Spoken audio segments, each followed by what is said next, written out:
Ahoj lidi, zdraví vás Píďa a vítám vás u konečně hromadné informačky s Frankem, čau.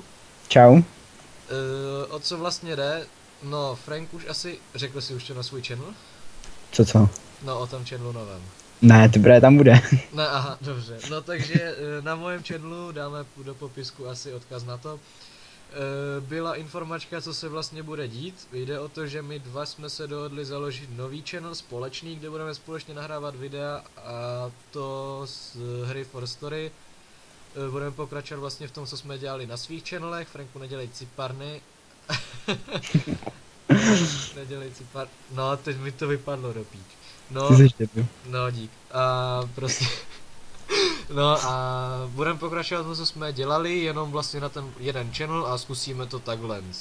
Mluvené videa asi moc nebudou, nebo já nevím, jak Frank chce. Já tam asi dát nic nebudu, když tak nějaký informačky, já spíš bych to dával možná na svůj. No, nebo informačky můžeme dělat hromadné, když se domluvíme a No řekneme jedině. vám všechny informace takhle.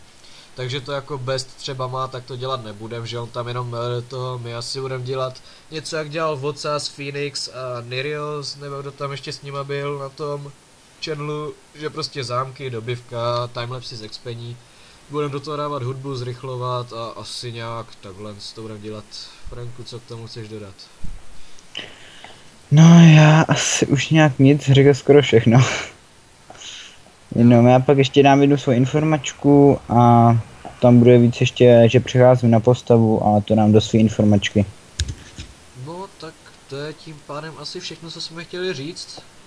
Channely svoje dáme ještě do popisku videa, když jste se chtěli podívat, kdo by byl nový, si toho všiml a nezná nás, tak ať se může povědět, o co vlastně jde a o koho jde, to dáme teda do popisku, to není problém. A to je asi všechno, čau. Čau.